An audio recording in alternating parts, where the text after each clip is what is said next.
हमारा शरीर 5 तत्वों से मिलकर बना है। जल तत्व, पृथ्वी तत्व, आकाश तत्व, वायु तत्व और अग्नि तत्व। इन 5 तत्वों में से सबसे प्रमुख तत्व है वायु तत्व, जो हमें जीवित रखता है। तो जीवित तो हम सभी हैं, है ना। अगर हम अपनी जीवन शैली में हर रोज प्राणायाम करें तो हम अपने शरीर और आत्मा में तालमेल बना सकते हैं। तो प्राणायाम करने की सही विधि, प्रिकॉशंस, कब कितनी देर करना है, आज मैं इस वीडियो में वही सब आपको बताने वाली हूँ। प्राणायाम और हस्त मुद्राओं को एक साथ किया जाए तो इसका रिजल्ट बहुत ही अच्छा देखने को मिलता है। हस्त मुद्राओं की कंप्लीट इंफॉर्मेशन मैंने अपनी इससे पहले वाली एक वीडियो में दी हुई है, तो वहां और लिंक आपको नीचे डिस्क्रिप्शन में मिल जाएगा। तो वहां से जाके आप एक बार मुद्राओं की वीडियो अवश्य देख लें। मुद्राओं का चयन आपको अपने शरीर की आवश्यकता के अनुसार किस तरह करना है प्राणायाम करते वक्त। और प्राणायाम है जो हमारे मूलाधार से लेकर सहस्रार चक्र तक सभी चक्रों को एक्टिव करता है। Reproductive, excretory, digestive, nervous system, urinary system, सभी सिस्टम्स हैं जो संतुलित होने लगते हैं प्राणायाम से। तो कितने अद्भुत है प्राणायाम, है ना। तो प्राणायाम मुख्य रूप से 8 होते हैं, जिनकी आज मैं संपूर्ण जानकारी आप सभी को देने वाली हूँ। समय व्यर्थ ना करते हुए मैं कुसुम आज आप सभी को प्राणायाम की संपूर्ण जानकारी देने वाली हूँ। किसी भी ध्यान उपयोगी आसन में आप बैठ सकते हैं। आप नीचे बैठ के भी कर सकते हैं, बेड पर भी बैठकर कर सकते हैं। किसी भी प्राणायाम को ध्यान उपयोगी आसन, सुखपूर्वक आसन का अर्थ होता है कि आप अपनी चेयर पर, बेड पर या नीचे जैसे भी आप बैठना चाहें बैठ सकते हैं। बस एक ही सावधानी है कि आपको अपनी कमर और गर्दन बिल्कुल सीधी रखनी है। बस कमर और गर्दन बिल्कुल सीधी, और किसी भी मुद्रा का चयन कर लें। मैं पद्मासन में बैठी हुई हूँ और मैंने ज्ञान मुद्रा लगाई हुई है। तो आप अपने शरीर की आवश्यकता अनुसार किसी भी मुद्रा का चयन करें। तो सबसे पहले हम करेंगे भस्त्रिका प्राणायाम है। जब श्वास को आप अंदर लें तो महसूस करें कि ब्रह्मांड में विद्यमान शांति, आनंद, सुख सभी आपके शरीर के अंदर प्रवेश कर रहा है, और जितनी भी नकारात्मकता है, जितनी भी विशुद्धियां हैं, वो आपके शरीर से बाहर निकल रही है। और मैं दिव्य शक्तियों से ओतप्रोत हो रहा हूं या हो रहे हूं। इस प्रकार दिव्य संकल्प से किए गए प्राणायाम हमारे शरीर को अद्भुत लाभ देते हैं। विधि, सबसे पहले आप विधि अच्छे से देख लीजिए। 2 से 3 सेकंड में हमने डायफ्राम तक श्वास को भरा। पेट में श्वास नहीं भरना है, डायफ्राम तक श्वास को भरना है, और 2 से 3 सेकंड में श्वास को छोड़ना। ये इसकी सामान्य गति है। धीमी गति जो सभी कर सकते हैं भस्त्रिका प्राणायाम को। मध्यम गति, तो मध्यम गति के साथ मध्यम बल वाले व्यक्तियों के लिए, ये सभी के लिए नहीं है। सभी ने धीमी गति के साथ सभी कर सकते हैं, लेकिन मध्यम गति, मध्यम बल वाले व्यक्ति और जवान जो तीव्र गति के साथ भी भस्त्रिका प्राणायाम कर सकते हैं। कैसे करना है देख लीजिए।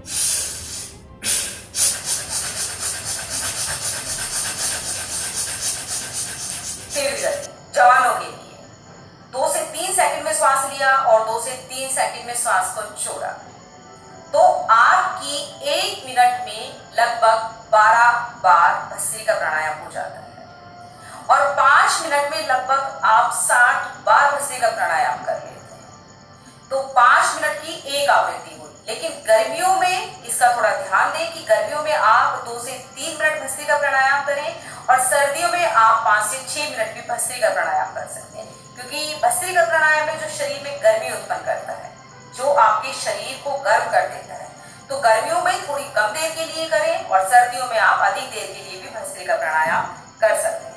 भस्त्रिका प्राणायाम के लाभ के बारे में भी जान लेते हैं, क्योंकि जब हम कुछ भी कर रहे हैं तो इसको करने से मुझे लाभ क्या मिलेगा, ये बहुत आवश्यक है। तो इसके लाभ भी अद्भुत है। जब हम सामान्य श्वास ले रहे हैं तो हमारे शरीर में 400 से 500 ml ऑक्सीजन हमारे शरीर में जाती है, और जब हम भस्त्रिका प्राणायाम करते हैं तो यही ऑक्सीजन की मात्रा हमारे शरीर में 10 गुना अधिक हो जाती है। तो आप खुद ही देखिए कितना बड़ा फायदा है, मतलब 5000 to 10,000 ml ऑक्सीजन हमारे शरीर के अंदर जाती है। तो है ना अद्भुत फायदे। और जितनी ऑक्सीजन हमारे शरीर के अंदर अधिक जाएगी तो लंग्स की कैपेसिटी बढ़ जाती है, हार्ट में ऑक्सीजन की मात्रा अधिक पहुंचने लगती है। और जब हार्ट में भी ऑक्सीजन की मात्रा अधिक पहुंचने लगती है तो जो सेल डीजनरेट होती है वो सेल डीजनरेट होना थोड़ा कम हो जाती है। तो है इसके अद्भुत फायदे। और सावधानियां हैं, उच्च रक्तचाप है, हृदय रोग है या किसी असाध्य रोग से पीड़ित है, वो भस्त्रिका प्राणायाम को धीमी गति के साथ ही करें, तेजी से ना करें। और जब हम श्वास लेते हैं तो श्वास को डायफ्राम तक भरना है, पेट में श्वास नहीं भरना है। तो ये आपने विशेष ध्यान देना है। कपालभाति प्राणायाम जब हम इस तरह से करते हैं तो हमारा पेट 2 से 3 इंच अंदर जाता है, स्वाभाविक है। सामान्य रूप से श्वास लिया और तेजी के साथ श्वास को फेंका, Kapalbhati Pranayama. Inhale normally, exhale forcefully. ये सामान्य गति, 1 सेकंड में 1 स्टॉप सभी के लिए। इस प्राणायाम को करने से 99% बीमारियों से छुटकारा पाया जा सकता है। ये हाइपरटेंशन और हार्ट पेशेंट्स के लिए, वो तेजी से कपालभाति प्राणायाम ना करें। 2 से 3 सेकंड में 1 स्टॉप लगाएं। और या फिर किसी असाध्य रोग से पीड़ित है वो भी 2 से 3 सेकंड में 1 स्टॉप लगाएं। जो बिल्कुल स्वस्थ है वो 1 सेकंड में 1 स्टॉप। और तीव्र गति के साथ भी कपालभाति प्राणायाम किया जा सकता है। प्राणायाम किंग ऑफ द प्राणायाम, विधि जान लें इसकी। सामान्य गति, 1 सेकंड में 1 स्टॉप, 2 से 3 सेकंड में 1 स्टॉप। और तीव्र गति के साथ भी कपालभाति प्राणायाम किया जा सकता है।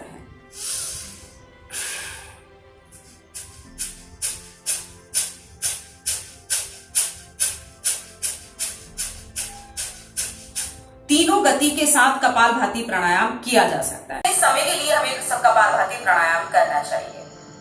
तो जब हम 1 सेकंड में 1 स्टॉप लगाते हैं तो हमारा 1 मिनट में 60 बार कपालभाति प्राणायाम हो जाता है।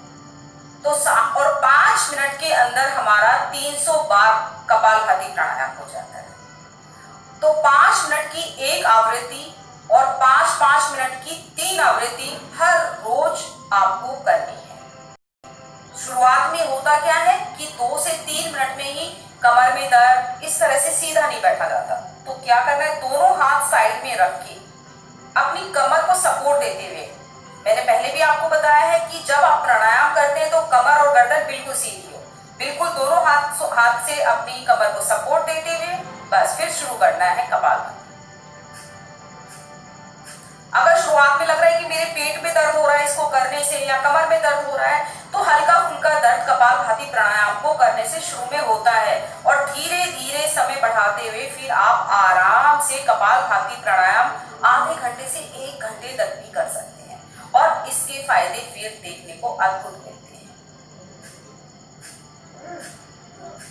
लाभ जान लेते हैं।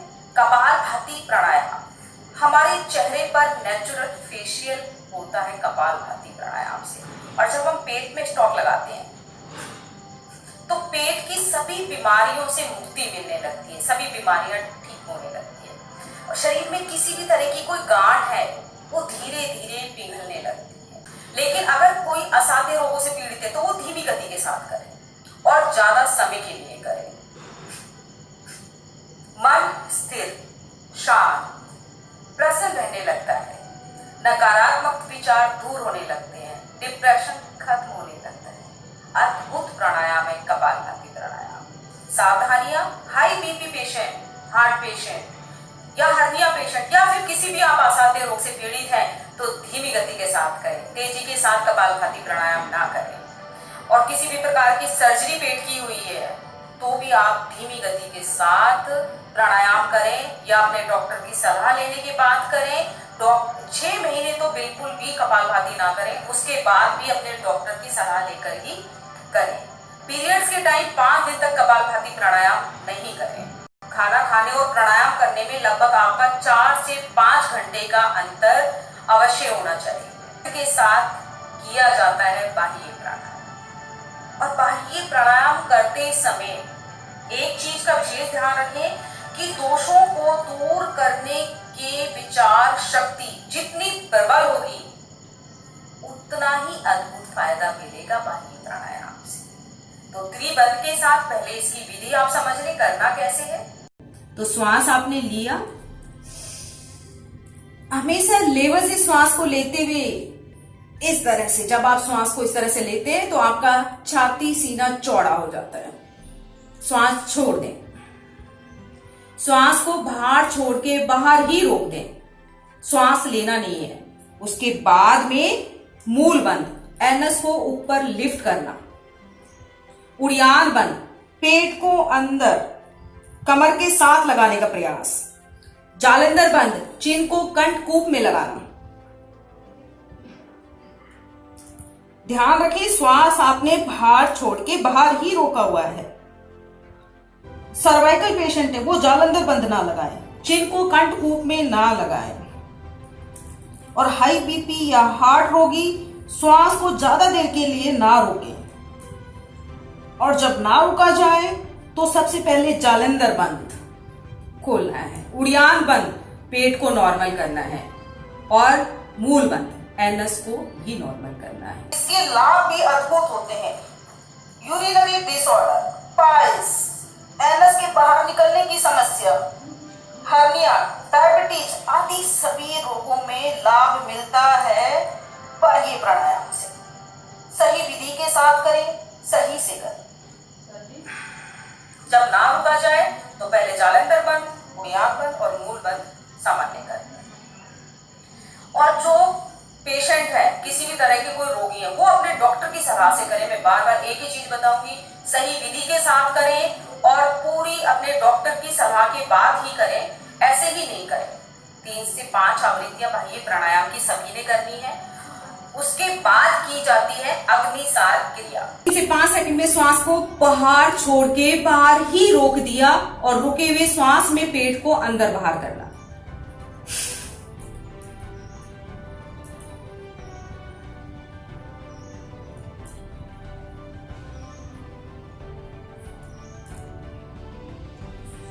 शुरुआत में 5 से 7 बार ही हो सकता है आप पेट को अंदर बाहर कर पा रहे हो, लेकिन धीरे धीरे अभ्यास के बाद आप 30, 40, 50, 60 बार भी पेट को रुके हुए श्वास में अंदर बाहर कर सकते हैं। और योग है क्या? योग अपने शरीर, मन, आत्मा पर नियंत्रण ही तो योग है। और हमने योगी बनना है, योगी बनना है, योगी नहीं बनना। तो अग्निसार क्रिया भी आप 3 से 5 बार हर रोज कर सकें। प्रिकॉशन वही है जो हमने कपालभाति प्राणायाम में बताए कि आपको खाना खाने और अग्निसार क्रिया या बाह्य प्राणायाम में 4 से 5 घंटे का अंतर रखना है। पीरियड्स के टाइम नहीं करना है। सर्जरी अगर कोई हुई है तो भी आपने नहीं करना है। अपने डॉक्टर की सलाह के बाद ही आपने प्राणायाम शुरू करने हैं। और जब हम श्वास को बाहर छोड़कर बाहर ही रोक देते हैं श्रद्धा पूर्वक, तो मूलाधार से लेकर सहस्रार चक्र तक अपनी सभी अंतर शक्तियों को जगाना है, अपने लक्ष्य को प्राप्त करना है। स्वयं को जगाते हुए अपने लक्ष्य को प्राप्त करते हुए श्रद्धा पूर्वक करने के प्राणायाम। अगला मुख्य प्राणायाम है उज्जयी प्राणायाम। शुरू में समझ नहीं आ रहा है तो सिर्फ अधूरी विधि करके देखें, फिर उसके बाद में धीरे धीरे क्या करें कि श्वास को गले को टाइट करते हुए ही अंदर भरना है। कैसे करना है विधि देखें।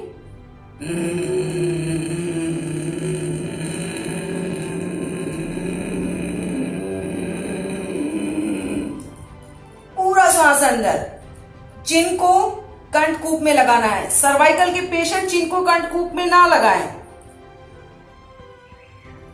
कंठ में घर्षण होने से एक ध्वनि उत्पन्न होती है ये, और फिर रोक कर रखें। शुरुआत में अगर 5 सेकंड या 10 सेकंड रोक पा रहे हैं तो कोई बात नहीं, धीरे धीरे आप ज्यादा देर के लिए भी रुक पाते हैं। जब ना रुका जाए राइट नोस्ट्रिल को बंद करना है और बाई से पूरा सांस बाहर। एक बार फिर से इसकी विधि देख लें।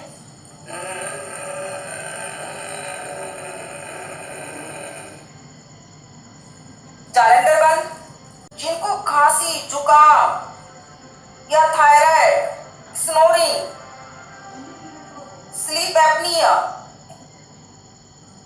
या गले के किसी भी प्रकार के कोई रोग है, तुतलाना, किसी भी प्रकार के कोई रोग है, वो धीरे धीरे ठीक होने लगते हैं। जब ना रुका जाए तो राइट नोस्ट्रिल को बंद किया और लेफ्ट से पूरा सांस बाहर। ये सभी बीमारियां ठीक होने लगती है धीरे धीरे। प्रिकॉशंस कि अगर हाई बीपी और हृदय रोगी है तो वो सांस को ज्यादा देर के लिए ना रोके। ये अवश्य ध्यान रखें कि किसी भी तरह की कोई जबरदस्ती नहीं करनी, अपने शरीर के साथ जबरदस्ती कभी नहीं करनी।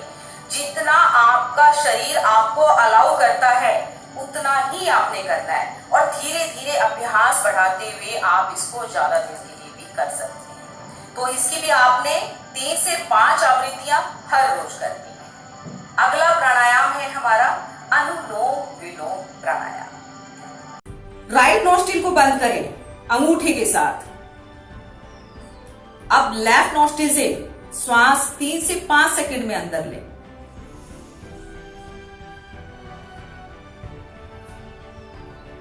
लेफ्ट नोस्ट्रिल को बंद करना है इन 2 उंगलियों के साथ और राइट नोस्ट्रिल से पूरा श्वास बाहर। फिर राइट नोस्ट्रिल से ही आपने श्वास लेना है और लेफ्ट नोस्ट्रिल से सांस को बाहर करना है। ये एक चक्र पूरा हुआ अनुलोम विलोम का। लेफ्ट से लिया, राइट से छोड़ा, राइट से लिया, लेफ्ट से छोड़ा। ये एक चक्र पूरा हुआ। हमेशा हमने अनुलोम विलोम लेफ्ट से शुरू करना होता है और लेफ्ट पर ही खत्म करना होता है। एक चक्र पूरा हो जाता है और करना हमने सीधे हाथ से है। ये अंगूठे और ये 2 उंगलियां, ये इसकी मेन प्रिकॉशन है कि आपने अंगूठे और ये 2 उंगलियां, बीच वाली 2 उंगलियां, इन्हीं के साथ करना है अनुलोम विलोम। बाकी आपने अपने लेफ्ट हैंड को वायु मुद्रा में ही नीचे रखना है, कमर गर्दन बिल्कुल सीधी रखें। और सबसे अद्भुत बात पता है क्या है अनुलोम विलोम प्राणायाम की? क्वीन ऑफ द प्राणायाम है ये और आप इसको खाना खाने के आधे घंटे बाद भी कर सकते हैं, पीरियड्स में भी कर सकते हैं, प्रेगनेंसी में भी कर सकते हैं, सर्जरी हुई है तो भी आप कर सकते हैं। आप इस प्राणायाम को कभी भी, कहीं भी, कैसे भी कर सकते हैं। बस कमर गर्दन बिल्कुल सीधी रखना, लेट कर, बैठ कर, कैसे भी आप चाहें। कोई भी बीमारी है, बहुत अधिक बीमार है, तभी भी आप ये अनुलोम विलोम प्राणायाम अवश्य कर लें और इसमें इसके अद्भुत लाभ मिलते हैं। दाया स्वर सूर्य स्वर, गर्म स्वर, बाया स्वर ठंडा स्वर, चंद्र स्वर। हम दोनों चीजों का, गर्मी और सर्दी का बैलेंस करता है अनुलोम विलोम प्राणायाम। कितना अद्भुत है। हमारे शरीर में 3 दोष, वात, पित्त, कफ, तीनों का बैलेंस करके रखता है अनुलोम विलोम प्राणायाम। अनुलोम विलोम प्राणायाम से 72 करोड़ 72 लाख 10,210 नाड़ियों का शुद्धिकरण होता है और साथ में आप जब अनुलोम विलोम करते हैं तो कंसंट्रेशन पावर बढ़ने लगती है। ऊपर गले से ऊपर वाले सभी रोगों के लिए अद्भुत है अनुलोम विलोम प्राणायाम। आंखों के लिए, हमारे ब्रेन के लिए बहुत अद्भुत प्राणायाम है अनुलोम विलोम प्राणायाम। इसके बाद में हमारा आता है भ्रामरी प्राणायाम। 3 उंगलियां आंखों पर, इंडेक्स फिंगर फोरहेड पर, माथे पर और अंगूठे दोनों कान के ढक्कन बंद करने हैं। श्वास लेना है और भंवरी की तरह गुंजन करना है, ओंकार का नाद करना है। भ्रामरी प्राणायाम कहलाता है। तो करना कैसे देखिए। श्वास लिया,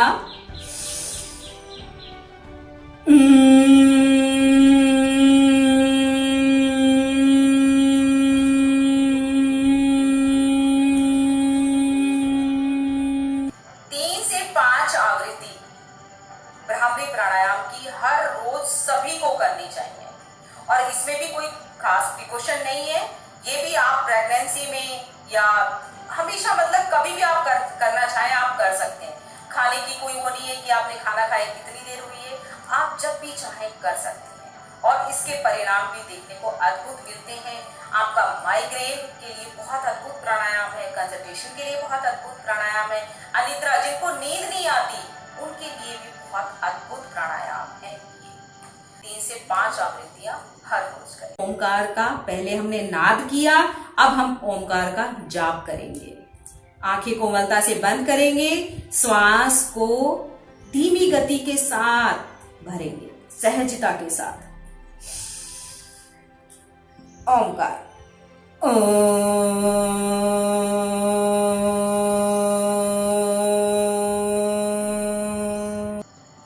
ओमकार का नाद किया हमने, ओमकार का जाप किया।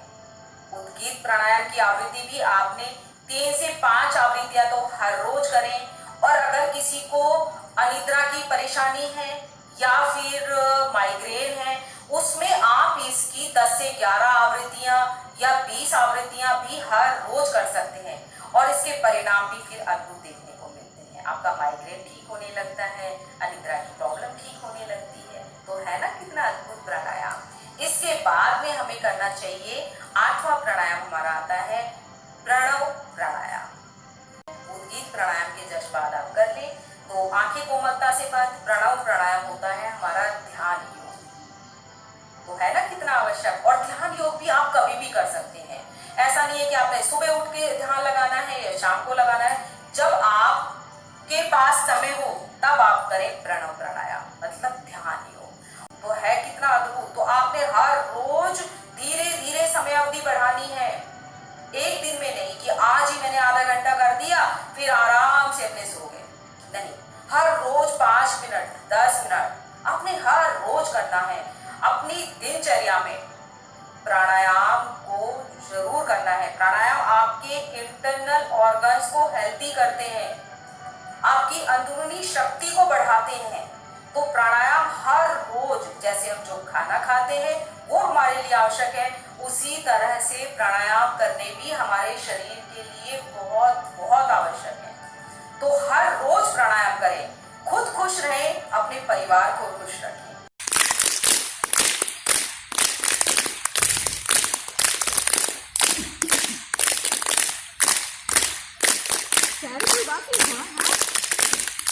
अब ये आपका सारे पॉइंट्स, आपके हाथों के जितने भी एक्यूप्रेशर पॉइंट्स हैं वो सारे हो जाते हैं। एक लास्ट में आपका किडनी का पॉइंट रह जाता है, तो इसको भी आप प्रेस कर लीजिए।